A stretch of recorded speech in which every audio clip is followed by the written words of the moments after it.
Paul est particulièrement content aujourd'hui. Il vient de recevoir sa prime de participation.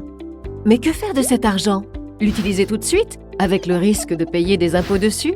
Ou bien l'épargner en le plaçant à travers son plan d'épargne entreprise, PE, et faire fructifier cet argent à travers ses placements? Au bout de 5 ans, cet argent sera à nouveau disponible, sans avoir à payer d'impôts sur les plus-values potentielles. Voilà une bonne idée!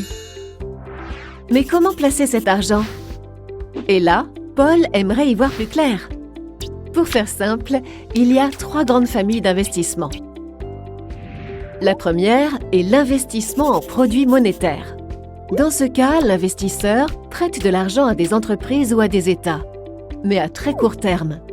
Un jour, une semaine, quelques mois. Il s'agit le plus souvent pour ces entreprises ou ces États de disposer de trésorerie. Si ce type de placement, en raison de sa très courte durée, comporte un risque moins élevé, il est en contrepartie peu rémunéré. Deuxième type d'investissement, les obligations. Il s'agit aussi de prêter de l'argent à des entreprises ou des États, mais sur des horizons plus longs. Cet argent prêté sert généralement à financer, par exemple, l'achat de machines, l'agrandissement de bâtiments, etc. La durée étant plus longue et le risque plus présent, l'espérance de rendement est plus élevée. Les obligations détachent chaque année ce que l'on appelle un coupon, un pourcentage d'intérêt annuel qui viendra régulièrement augmenter son capital investi. Enfin, les actions. En achetant des actions, Paul investit dans des entreprises et devient propriétaire d'une partie de leur capital.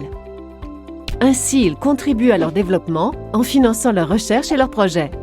C'est un investissement à plus long terme, donc plus risqué, car les actions évoluent en fonction de la performance des entreprises, mais du coup, avec une meilleure espérance de rendement potentiel grâce aux plus-values et aux dividendes.